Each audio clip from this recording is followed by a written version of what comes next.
Let's see if we can ignite some fat wood shavings with my big honking Fresnel lens. Got a bright sunshiny day today, so I'm feeling optimistic.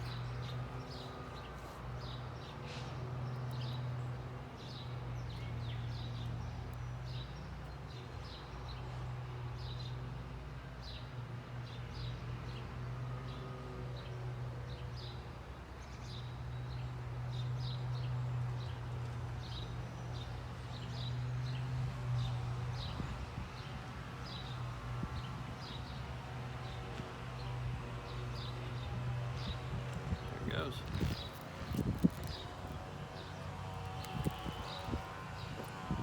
I've had trouble lighting fat wood with some of my other smaller Fresnel lenses, but with this big one, we usually do the trick. That's pretty cool, huh?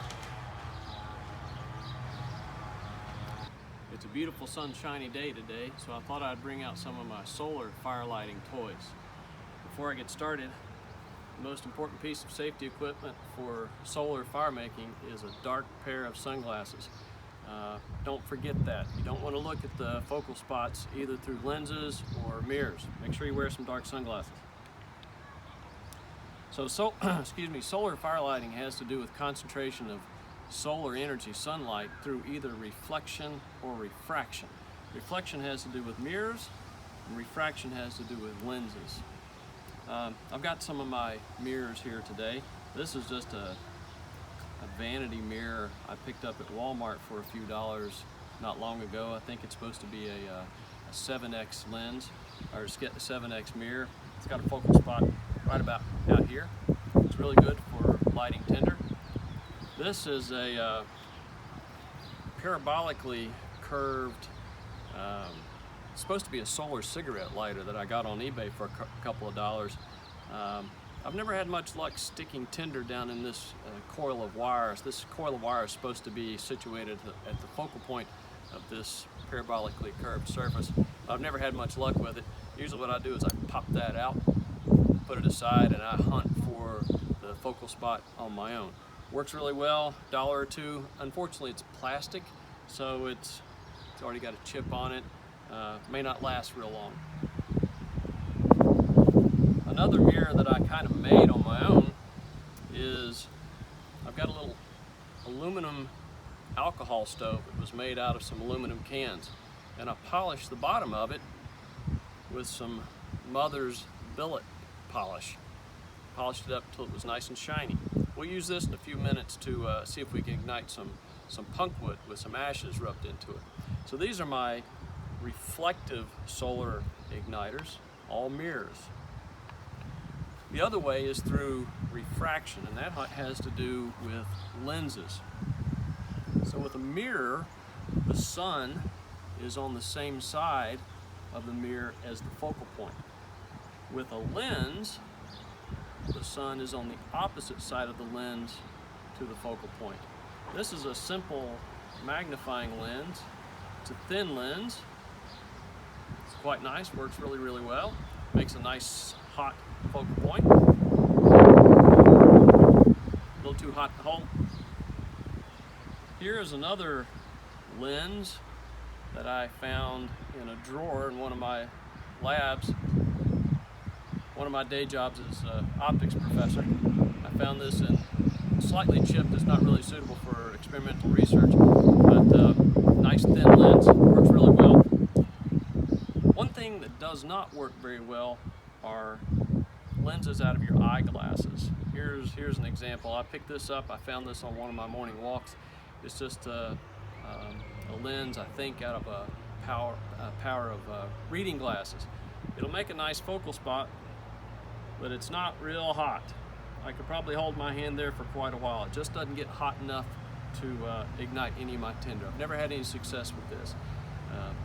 Eyeglasses just don't seem to work real well.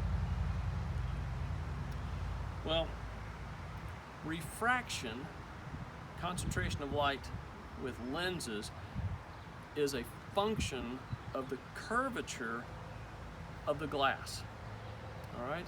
As light passes from one surface into, as it crosses a surface from one medium into another medium, it obeys a property known as Snell's law.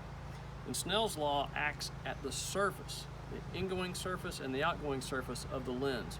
For thin lenses like this, the interior glass is mostly irrelevant. So if you took the interior lens, if you took the glass and the interior of the lens and removed it and squished the lens flat while maintaining the piecewise continuous curvature of the lens surface, you would get a thing known as a Fresnel lens. I've got several Fresnel lenses here. Here are a couple of Fresnel lenses I picked up at a bookstore. They're supposed to be bookmarks. Can help you read. These work really great. I've let scouts light tinder bundles with these lenses for years. They're really quite nice. Very inexpensive too. For reasons I'm not going to get into now, you will get your best focal spot. I'm not going to hold this too tight because it really gets hot. You'll get your best focal spot with a Fresnel lens if you point the grooved side towards the sun. So if you can feel this side is really smooth, this side's got the grooves, point the grooves towards the sun and you'll get a tighter focal spot. Here is a little pocket Fresnel lens. This also works really great. This is about credit card size. I carry this with me just about everywhere I go. Real handy, a lot of fun, very lightweight, inexpensive. I think I got a pack of 10 of these for about $10 and I gave away a bunch of them to my friends. You can buy these on Amazon. And this is my big honkin' nuclear blast furnace Fresnel lens of science. I got this out of a broken overhead projector many years ago and left it in my office. It's laminated on both sides, but it has a sticker down here in the corner that says this side towards the bulb, which tells me that the groove side is over here. The groove side would be over here even though it's laminated and smooth. I point that side towards the sun. This thing gets really, really, really hot. Turns out that the size of the focal spot is directly related to the focal length of the lens and inversely related to the diameter of the lens. The focal length of the lens divided by the diameter of the lens is called the F number. The smaller the F number, the tighter the focal spot and the hotter the focal spot is going to get. This lens has an average F number of about 1.5.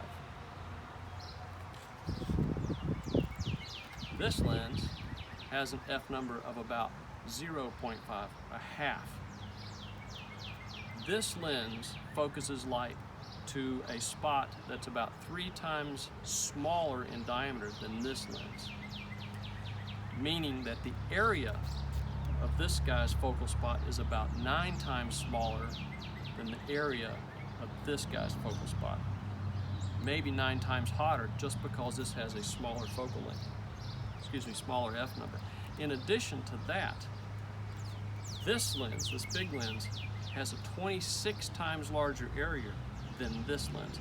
This lens is 26 times larger in area than this guy, captures 26 times more solar energy, and focuses it into a spot that's 9 times smaller.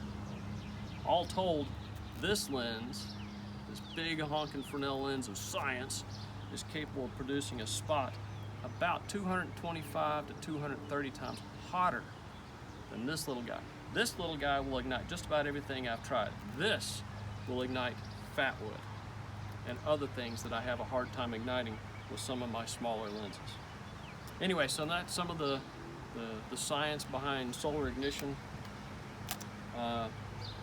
Looks like there is a cloud about to drift between me and the sun, so what we're going to do is we're going to pause for just a few minutes and wait for that cloud to drift out of the way, and we'll come back and we'll do some demonstrations. Be right back.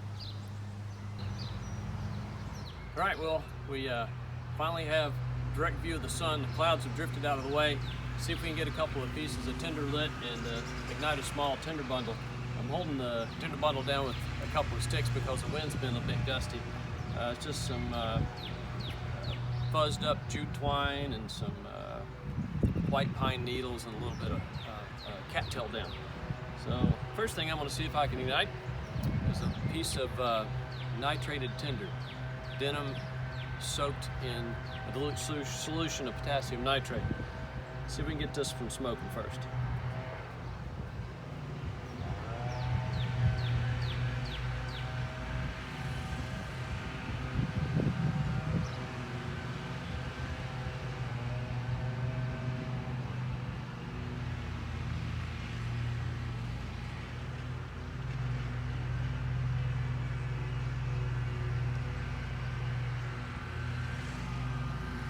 There we go.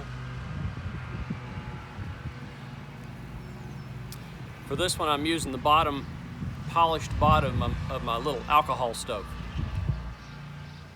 Lay that there in my tinder bundle for a minute. Also going to use my pocket Fresnel lens to ignite a piece of punk wood that I rubbed some ashes into. Let's see if we can get that lit.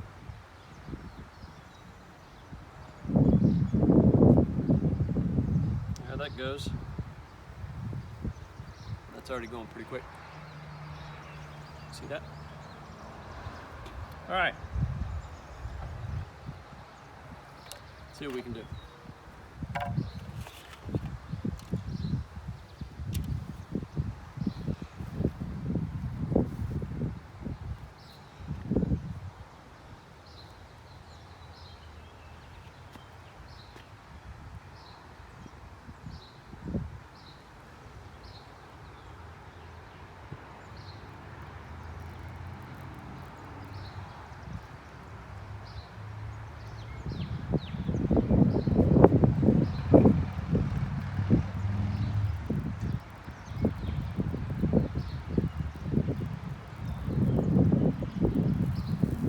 There we go. Whee! The wind's a little gusty. I got my fingers there a bit. All right, well, so there you have it. Solar ignition. Let me take my shades off. I don't need them for the last little bit. Solar ignition is a whole lot of fun. It requires virtually no skill. It requires no coordination. It's been something that I could use to teach young scouts in particular how to make maybe their first fires without matches or lighters. It's a real confidence builder. It's really inspiring. Leaves kids asking for more. So I encourage you to pursue it for that reason. However, for me, solar fire lighting is a bit of a novelty. The reason being, it requires direct access to the sun. It doesn't work at night. It doesn't work if it's raining. It doesn't work if it's overcast. It doesn't work real well at dawn or dusk. It doesn't work well on a beautiful sunshiny day when you find yourself under the shaded canopy of a lot of trees. And it doesn't work real well on gorgeous days like today when a cloud drifts between you and the sun. So for those reasons, my personal opinion is solar ignition is a bit of a novelty, but it's still a lot of fun, can be a real confidence builder for young people. I encourage you to give it a try and see what your successes might be. Have a nice day.